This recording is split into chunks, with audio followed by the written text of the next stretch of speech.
Bonsoir à toutes et à tous. Merci de nous retrouver sur Canal 2 International pour le journal. Tout d'abord, les titres. Le développement de l'Afrique passe sans doute par la quantité et la qualité de sa ressources humaines.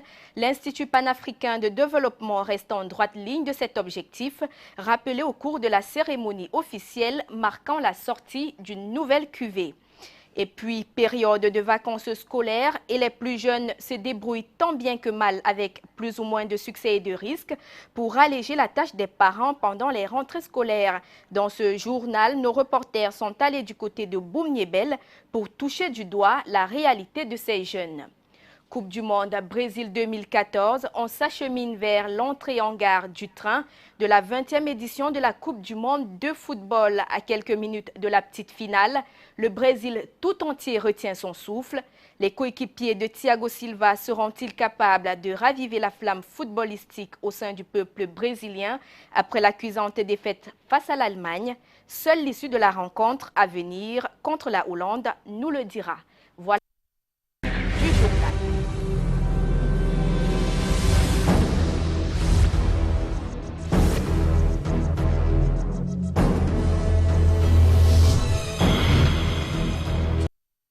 Une fois de plus, bonsoir. Ouvrons ce journal en éducation.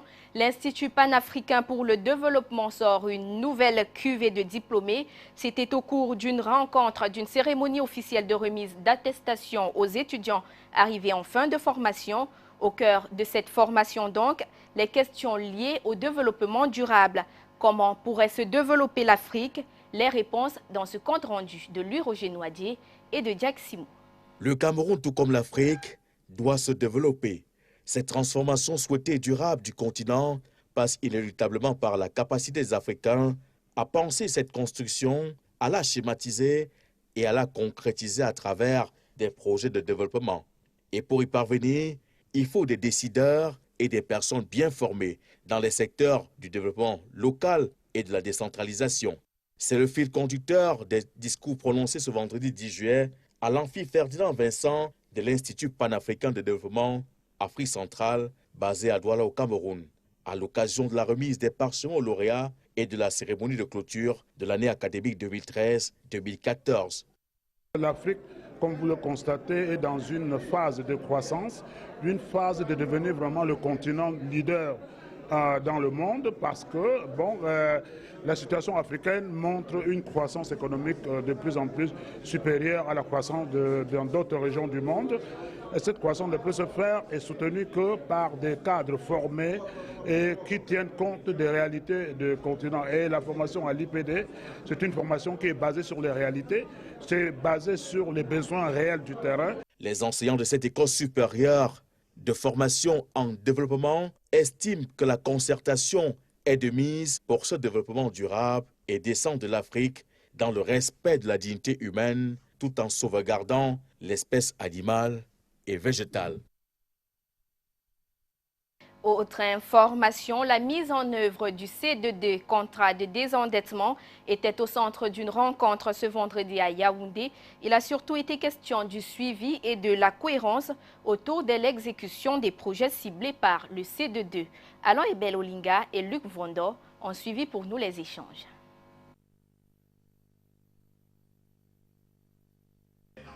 La société civile évalue l'état de la mise en œuvre du C2D. Beaucoup reste à faire, notamment au niveau de la coordination des interventions et de la cohérence des politiques.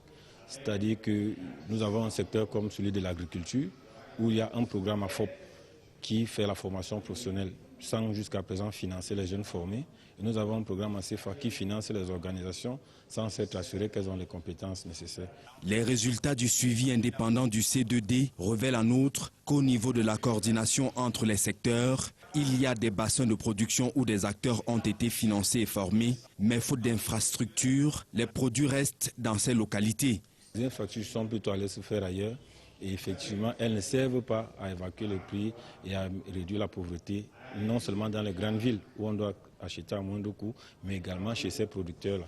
Donc ce sont des éléments pour lesquels nous pensons qu'une amélioration permettrait, n'est-ce pas, d'accélérer le processus. Au niveau central, les mécanismes de décaissement et de mise à disposition des fonds sont assez lents. Ce qui fait qu'aujourd'hui, c'est un projet de 3 ans après leur validation, après la mobilisation des ressources qui sont disponibles dans le compte à la BEAC, les populations n'ont pas encore vu ces projets-là se réaliser et les objectifs atteints en matière de réduction de la pauvreté. Les populations, quant à elles, peinent encore à s'intéresser aux projets financés par le C2D et quand bien même elle s'y met, l'élite implique la politique. La plupart des projets qu'on retrouve beaucoup plus dans l'arrière-pays sont victimes de l'élitisme. Le plus souvent, les élites vous empêchent d'avoir la source du financement et donnent par moment l'impression que c'est un don offert par eux. Et à ce titre, on n'a pas de droit de regard ou encore mieux, on n'a pas le droit d'apporter une critique quelconque. L'atelier doit aboutir à des recommandations, lesquelles seront portées à qui de droit. En restant en économie, le ministre du Commerce, Luc Magloire Mbarga Tangana, était dans la ville de Bafoussam, située dans la région de l'Ouest Cameroun, en vue de la stratégie gouvernementale de concertation et de rencontre entre les commerçants et les consommateurs pour gérer au mieux les effets induits de la récente augmentation des prix du carburant à la pompe. Walter Bertrand et Michel Foucault pour le compte-rendu. La mayonnaise, c'est la mayonnaise. Comment vous mettez la mayonnaise avec le riz? Luc Magloire Mbarga Tangana, ministre du Commerce, s'est concerté avec les commerçants et les consommateurs des 3 marchés de la ville de Bafoussam ce 11 juillet 2014. Ceux du marché A, spécialisé dans la vente des produits manufacturés, du marché B, principal point d'approvisionnement des produits vivriers, enfin le marché Casablanca, lieu par excellence de la vente du bétail et de la volaille. Cette rencontre se situe dans le cadre du suivi des mesures de répercussion de la hausse des prix du carburant sur les produits de première nécessité et de consommation. Face aux supputations qui alimentaient les conversations, le ministre a soulagé les cœurs dans un dialogue simple, plein de considération et de haute estime à l'endroit des commerçants, véritable rouage essentiel du fonctionnement de la République. Je suis fier, je suis ému de ce que j'ai vu, de ce que j'ai entendu au cours de cette brève visite à Bafoussam, où j'étais au marché de Bafoussam A, Bafoussam B, et ici au marché de Casablanca. Rarement j'ai vu une telle mobilisation, une telle disponibilité et un tel engouement de la communauté des commerçants en faveur de la paix dans notre pays, en faveur de l'harmonie, de la cohésion sociale, parce que ça se passe dans les marchés. Comme un prédicateur, le ministre du Commerce a souhaité que le partenariat jadis observé soit transformé en pacte de confiance, de paix.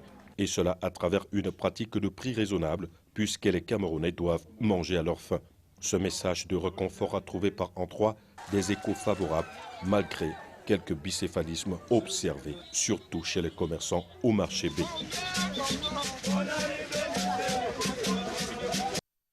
On reste dans le même registre. La récente augmentation des prix du carburant à la pompe fait l'objet de quelques dérapages de la part de certains commerçants véreux. Les autorités administratives dans différentes régions du pays veillent au grain pour réduire au maximum les craintes d'inflation. Nos reporters Bertrand Quechouan et David Pem ont suivi une descente préventive du côté des Écarts. Les populations des Écarts, comme celles de bien d'autres villes au Cameroun, subissent la hausse des prix de certaines denrées alimentaires. D'après les commerçants, ceci découlerait de la mesure gouvernementale visant à réajuster les prix des hydrocarbures. Depuis que le carburant a haussé, mes frères, c'est grave. Même le macabo au marché, l'arachide, c'est 3500. Le macabo, 1000. Si tu n'as pas 1000 francs, tu ne peux pas vivre chez nous. Si tu vois vous voyez la boîte qu'on vend l'arachide à 100 francs, mais les gens vont se rentrer au village. Une descente sur le terrain du délégué départemental du commerce d'Union Ekele et de sa brigade de contrôle a permis de faire le point. Ces taux que nous menons nous ont permis de constater que de manière globale, les prix restent stables en ce qui concerne les produits manufacturés. Que ce soit à Ezeka ou à Bounyebel, il n'y a pas d'inflation.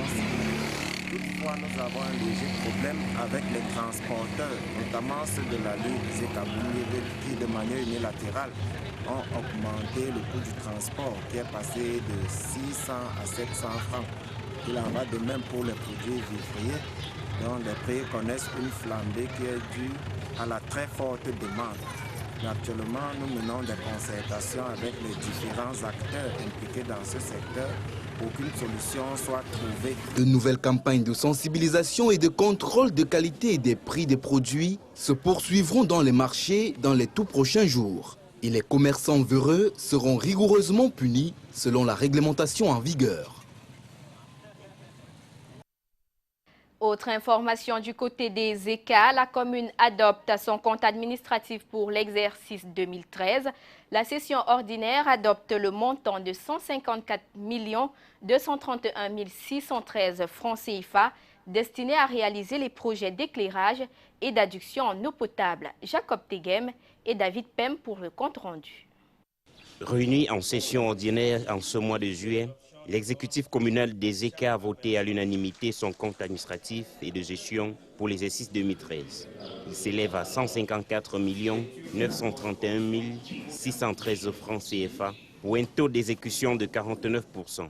Un budget qui, selon les prévisions et les projets en cours d'exécution, est à féliciter selon les conseillers municipaux. Je sors de ce conseil avec un sentiment de joie, de très grande joie d'ailleurs. Parce qu'à l'entrée de ce conseil, tout le monde avait peur, vous savez ce qui se passe partout. On a souvent du mal à adopter le compte administratif, on refuse, chacun donne ses raisons.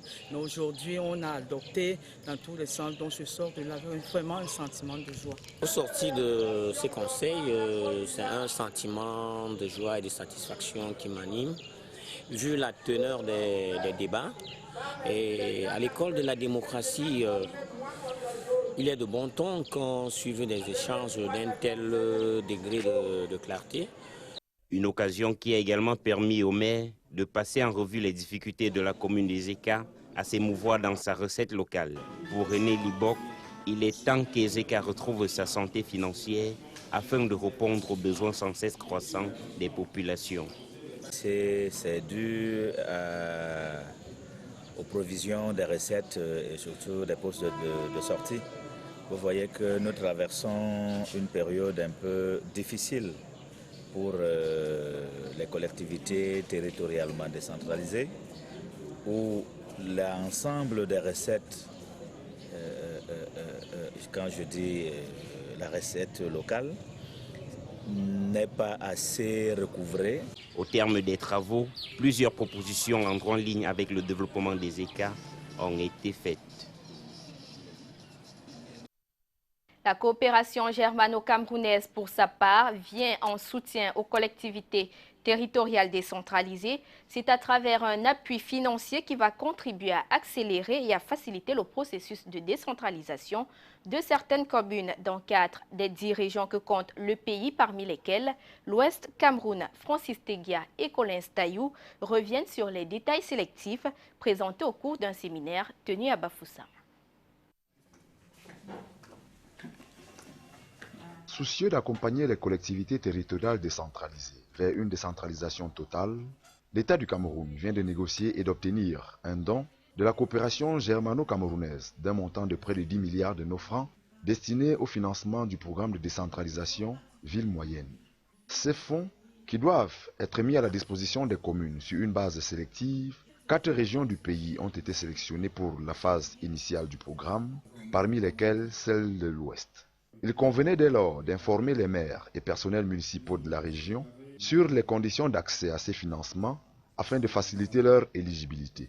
C'est l'objectif d'un atelier qui s'est ouvert ce 3 juillet à Bafoussam, organisé par une mission de la coopération allemande et présidé par le gouverneur de la région de l'Ouest. Prévu pour s'exécuter en 4 ans, le programme couvrira 8 à 10 villes dans les 4 régions à l'issue d'un appel à projet. L'atelier vise donc à sensibiliser les participants sur les modalités d'accès au financement, les critères de sélection prévus pour l'appel à projet et la présentation des canevas types pour la soumission des propositions de projet. Au niveau de la commune, ce qui est très important, c'est la présence d'un service technique, un service financier, un service technique que vous imaginez bien que c'est très important pour assurer le suivi de la mise en œuvre du programme, du projet, et puis aussi après la pérennisation, la gestion et l'entretien des infrastructures. Bien sûr, il y a toute une série d'autres critères liés à l'aspect technique du projet présenté, à l'aspect financier, à l'aspect viabilité, durabilité du projet. Ça veut dire que tout ça va être analysé. Au sortir de l'atelier, les maires de l'Ouest ainsi que leur personnel seront mieux outillés quant à la compréhension du rôle des divers intervenants dans le programme, tout comme ils se seront appropriés les procédures et documents types de propositions de projet.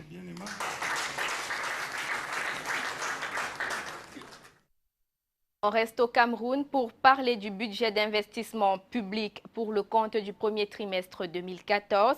La mission d'évaluation effectuée par le ministre de l'Économie, de la Planification et de l'Aménagement du territoire révèle une légère amélioration comparativement à la même période de l'année dernière, soit une amélioration de 43 milliards de francs CFA. Quelques taux d'exécution physique présentés. L'Est enregistre au terme du premier trimestre un taux d'exécution physique de 18%, l'Ouest présente 16%, le Sud-Ouest 11% et la région de l'Adamawa 10%. Intéressons-nous à présent aux petits commerces de rue qui prospèrent depuis le début des grandes vacances. Dans la ville de Boumniébel, par exemple, les jeunes vacanciers se regroupent au péage et proposent quelques friandises aux voyageurs. La même raison revient sur toutes les lèvres, celle de la préparation de la prochaine rentrée scolaire. Le reportage est signé Louise Aïna et David Pem. Vendeurs de safou, de bitacola, d'orange, de sachets d'eau et autres brochettes. Il est désormais impossible de passer par le péage de Boumniébel sans croiser ces gamins. Âgés entre 8 et 13 ans, ces petits revendeurs déambulent toute la journée entre les voitures, risquant quelquefois de se faire heurter par l'une d'elles. Les raisons de leur présence sur l'axe lourd Douala-Yaoundé varient d'un enfant à un autre, mais une constance demeure, préparer la prochaine rentrée scolaire. Pendant les grandes vacances pour aider mes parents à payer mon scolarité. Je suis venue vendre pour que mes parents ne puissent pas souffrir qu'à la fin d'année, je puisse aussi avoir l'argent.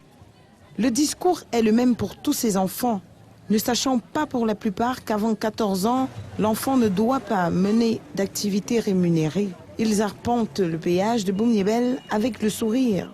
L'essentiel pour ces derniers, c'est de faire de la recette. Une recette qui varie entre 1000 et 3000 francs CFA par jour. En page commerciale cette fois-ci, la ville de Bikok, elle, se modernise. La Kamwata dote la localité d'un réservoir d'une capacité de 12,5 mètres cubes par heure. La réception des travaux est menée par Jean-William Soro, directeur général de Kamwata, un projet d'adduction en eau potable réalisé pour le bonheur de la population. Ghislain Pierre Essonneau et Samuel Bounis pour les détails. Voici le jour où tout a changé en bien à Bikok en matière d'eau potable. Nous sommes en Bandouma 1, à 4 km de la dite ville, ce 4 juillet 2014. On découvre alors ces réservoirs rénovés d'une capacité de 12,5 mètres cubes par heure. La réhabilitation avait commencé en mars 2014, d'où les travaux réceptionnés ce jour par Jean-William Solo, le directeur général de la Kamwata, qui arrivait droit des Douala pour la circonstance. Le gouvernement, à travers la Kamwata, fait tout pour que tous les Camerounais dans tout le pays puissent avoir de l'eau potable en quantité et en qualité. Donc, en fait, ceci est la démonstration que l'ensemble du Cameroun est en chantier en matière d'eau potable. Ici le réservoir, là la chambre d'aspiration est plus loin, la salle des réactifs. Le bâtiment d'exploitation est flambant neuf. C'est un projet d'adduction d'eau potable et ceci, c'est une station de production d'eau potable. Bon, elle est composée d'un captage, d'une unité de traitement, d'une unité pour le refoulement et d'un système d'injection de produits de traitement. 26 juillet 2014, l'eau potable arrive sur le château. Elle va sortir du mur. Les populations y voient déjà un bienfait. Je suis très ému aujourd'hui pour avoir de l'eau potable dans mon village et surtout pour la population de ce contrée. Je vois que ce que M. le Président a dit, ça s'est réalisé dès maintenant. L'étape de Bikok participe des grands chantiers réalisés ou en cours de réalisation de la Kamwata, tout ça pour procurer de l'eau potable. De l'autre côté, la Société nationale d'électricité AES Sonel lance l'opération dénommée « Les bons comptes font les bons amis ». La ville de Douala, qui cumule à elle seule 24% d'impayés clients, constitue donc la première étape de recouvrement qui vise à assainir le portefeuille client. Les détails de cette seconde phase par Serge Bondier et Victoire Sengue. La ville de Douala est la première étape de l'opération « Les bons comptes font les bons amis ». Avec un passif de plus de 8 milliards de francs CFA, la ville cumule 24% d'impayés clients juste derrière Yaoundé, 33%. Depuis le mois de janvier 2014, la ville de Douala enregistre à elle seule 4 milliards d'impayés clients. Douala est le premier marché d'AES Sonel. C'est dans cette optique que la ville a été choisie pour servir de laboratoire à cette opération qui vise à assainir un portefeuille pollué en groupe à 34 milliards d'impayés. Alexis Wé, directeur adjoint communication et gestion de la marque chez AES Sonel. Les clients débuteurs de l'agence d'Aqua seront les premiers à passer à la trappe. Avec 23 252 clients, dont 4% cumulent des impayés, l'agence est un exemple parfait pour l'illustration de la situation générale. Son chiffre d'affaires mensuel moyen est d'un montant de 264 millions. L'agence d'Aqua cumule 1,851 milliard d'impayés, soit 1 mois et demi du chiffre d'affaires mensuel de cette agence. Lucas Fotso, directeur régional littoral sud-ouest. Nos mauvais payeurs sont catégorisés en 3 catégories. Nous avons ce que nous appelons des légalistes révoltés. Nous avons ce que nous appelons des clients honnêtes, mais en difficulté. Nous avons des clients malhonnêtes. Pour les légalistes révoltés, c'est très souvent des clients qui ont des réclamations. Nous nous sommes engagés à traiter leurs réclamations dans un délai maximum de 8 jours et à leur accorder des facilités de paiement pour leurs impayés. L'entreprise offre des moratoires aux clients qui viennent négocier. Ils sont informés de l'évolution de leurs factures si leurs coordonnées sont transmises à AES Sonel. Le client peut aussi payer par téléphone. Autant de facilités qui s'ajoutent au fait que l'entreprise reste engagée à corriger les factures erronées rapidement. Jacques Liga, sous-directeur assainissement du portefeuille chez AES Sonel. La facture n'est pas bonne, on n'insiste pas à ce que le client paye. On voudrait vraiment... Bon. Mais il y a quelquefois des informations qui viennent du client pour nous prouver que la facture est fausse. Parce que quand on a émis la facture, il faut quand même qu'on ait certains éléments. Pour cette seconde phase de l'opération Les bons comptes font les bons amis, AES Sonel accompagne ses clients débuteurs, mais n'hésitera pas à suspendre l'électricité chez les clients qui ne s'acquitteront pas de leur dû. Autant le dire, qui aime le noir jongle avec sa facture. En page sportive, on parle de la Coupe du Monde Brésil 2014. Vous le savez, le Brésil et les Pays-Bas s'affrontent ce samedi soir à partir de 21h du Cameroun pour le compte de la 3e place. Le Brésil a à cœur de lever l'affront après la débâcle en demi-finale face à l'Allemagne. Dans quel état d'esprit les Brésiliens affronteront cette rencontre? Esquisse de réponse dans cet élément de Mathieu Fongwa. Selon les différents sites d'information européens et même sud-américains, les coéquipiers de Thiago Silva n'ont pas le choix ce samedi lors de la petite finale. Seule une victoire face aux Pays-Bas pourrait désamorcer la colère de la rue ou du peuple. Si le discours de la présidente de la République du Brésil, Dilma Rousseff, a calmé les supporters au soir de la déroute face à l'Allemagne, il faudra trouver une autre astuce pour calmer ces supporters, désormais tous unis comme un seul homme, pour permettre à la Seleção de sortir par la grande porte de sa Coupe du Monde. Sur le terrain, Luis Felipe Scolari se prépare avec ses poulains, avec à l'esprit la victoire et le désir d'offrir le sourire aux millions de supporters brésiliens qui doivent sans doute suivre la rencontre avec un intérêt particulier.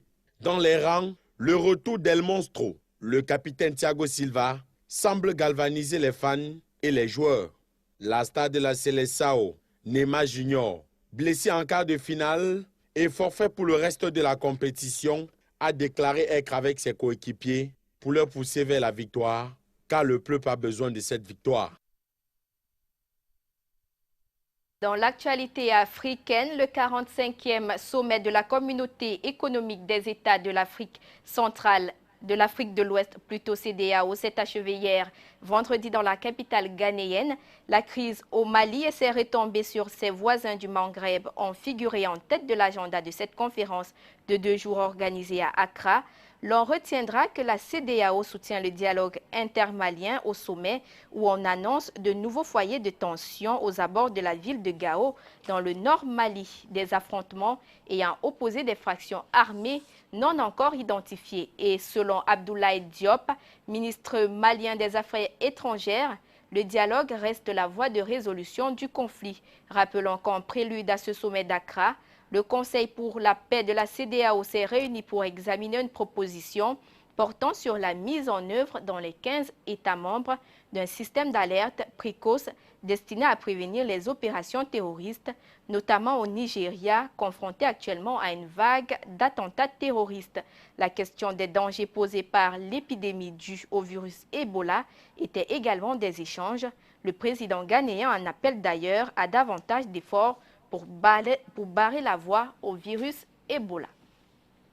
On reste à l'étranger. Cette fois-ci, le spectre de la violence entre Israéliens et Palestiniens se poursuit au Moyen-Orient. Israël continue de bombarder la bande de Gaza. Les raids aériens ont tué ce samedi 22 Palestiniens, portant le bilan à au moins 127 morts et plus de 900 blessés, en majorité des civils, depuis le début de l'opération israélienne baptisée Protective Edge il y a environ 5 jours. Selon le gouvernement israélien, ces attaques visent à combattre le Hamas. Et c'est sur ce que nous mettons un terme à ce journal. Merci de votre fidélité. À demain, 20 h.